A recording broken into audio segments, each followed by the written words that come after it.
welcome. If you would, your thoughts as you get ready for this year's U.S. Open. Yeah, I feel good overall. I think I've been practicing pretty well. I've had a good few weeks in America playing and Canada as well, and got some matches in. And then, a tough match with Aryna in Cincy, but it was another one to build on and was closer than when I played her at Wimbledon. Okay, thank you. Questions? Emma, two-part question. First of all, talk about the Carlos Alcaraz mixed doubles, how it went, how you felt. And secondly, do you think Wimbledon should look at doing something like that, or should they stick with tradition? Yeah, I think it would be so fun if all the slams kind of got involved and did something similar, even if it's not the exact same format, because I think it was a huge success. I think so many fans got involved, so many people were watching and tuned in, and it got a lot of attention. So I think it was a great idea. And yeah, I had a lot of fun on the court playing with Carlos. New coach since we saw you at Wimbledon, Francis. Can you talk a bit about what it was about him that led you to that choice, and in your early few weeks working with him, what are some of the biggest things that you feel like he's developing in you and your game? Yeah, I think we're working a lot on the court, putting a lot of hours in. He loves spending time on court as well, but we find a good balance. It's not all just serious, and also time passes so fast, which is a good sign whenever you're spending time with someone. And overall, I think just working on the quality of my shots and improving them. So I think so far it's been going pretty well, but I need more time for sure. Ella. Yeah, just on, obviously he worked with for so long with Rafa Nadal. I just wonder, was that a factor in you wanting to link up with him, or what sort of, I don't know, lessons do you think you can take from the work that they did together? Yeah, I think it's always, nice if someone's been around for such a long time, especially with someone like Rafa. So very experienced, and you can tell, when we're at these big events, at these big matches or tournaments with a lot of people, there's a big element of calm assurance in the matches. There's no stress or panic, which it definitely rubs off on me. And I feel overall in certain situations on the practice court, even in certain shots, if things aren't going well and aren't going perfect, I feel overall like I can just trust in my game more. Interested about the selection process with Francis, really. Like, how do you know he's available? Who kind of reaches out to who? And I mean, is it a decision you make about a coach yourself, without input from anyone else, or do you speak to your family, parents, agents? Just tell us about that.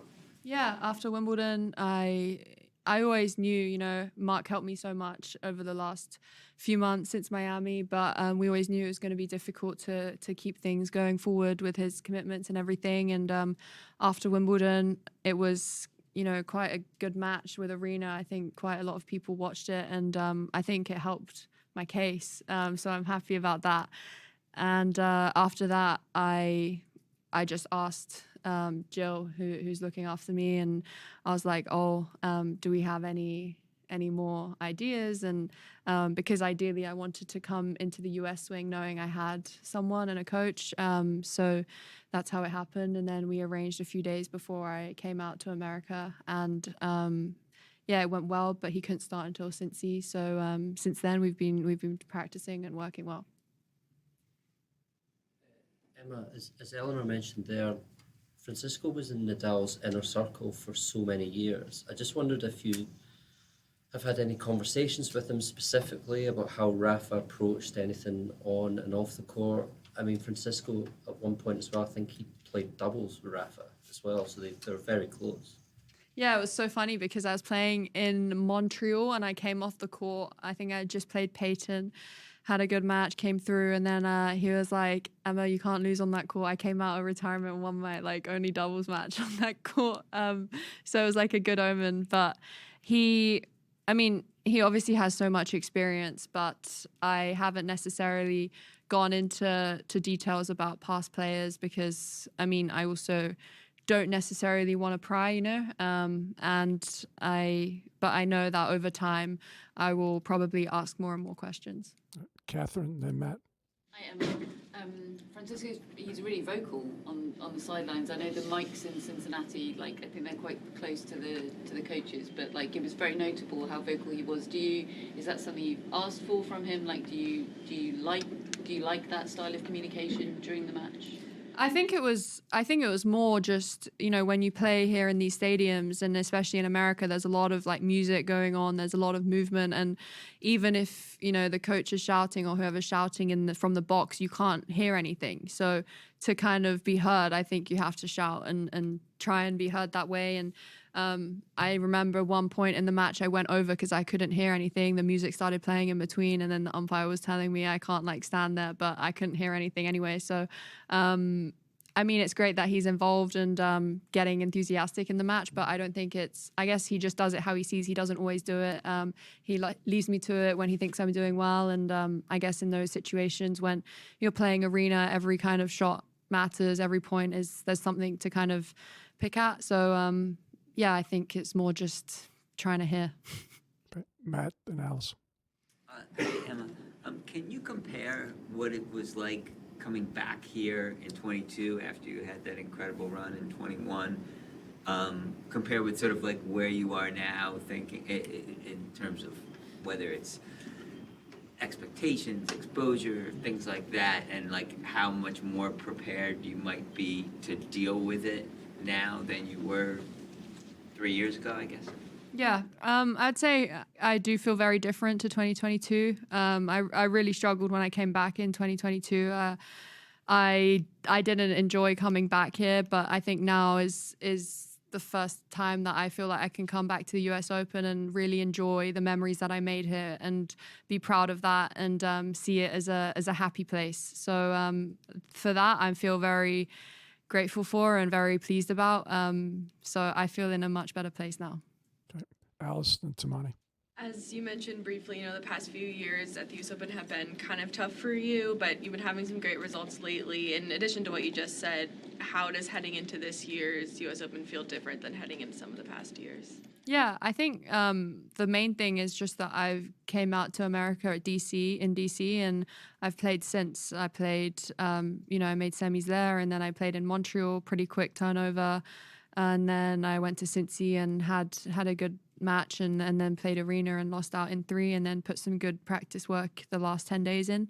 So I just feel, I think, relatively prepared as best as I can be. You're never going to feel completely perfect. You're never going to feel 100% ready, but as ready as I can be, that's how I feel. Tamani, and then Mary will have the last question. It's a bit random, but watching players practice, it's always a bit amusing to me when like the practice hour's up and another player's coming on, but the player on court clearly doesn't want to get off the court, and maybe they want to hit a few more forehands or backhand. Yeah. Is that ever awkward for you? Like, has it ever been awkward for you, like that situation?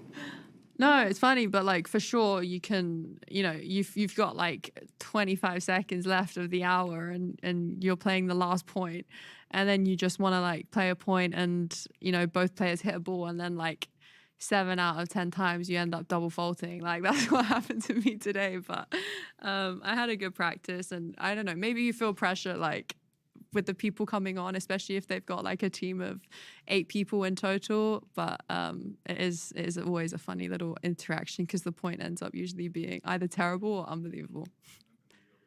Has anyone ever kind of taken too long and maybe taken the mickey a bit? Actually, I haven't had any bad experiences, so no. Mary, last question. Yeah, just following up on what Matt was asking, and so 3 years ago you were carefree, you could walk around freely. Do you ever think that you can come back? There was a loss of innocence now because of who you are after that. You think you'll ever get to feel that way again in this world of tennis? Well, I think compared to 4 years ago, I feel relaxed. I feel happy. I feel in a way like the same off court in terms of just enjoying my tennis, enjoying practicing, enjoying competing, and just the process of getting better. I think I feel the same in that sense, but I am just more aware now of everything that is possible. And you know, when I won in 2021, I didn't know, like, I guess, about this world of, you know, potential negativity and bringing people down, bringing players down. And I'd say that kind of affected me a lot in the last few years. And, you know, it still definitely gets me from time to time. But overall, I think I can enjoy what I'm doing day to day a lot more. I have good people around. So yeah, I'm just happy that I'm in this place with my tennis. Thank you, everyone. Thank you, Emma.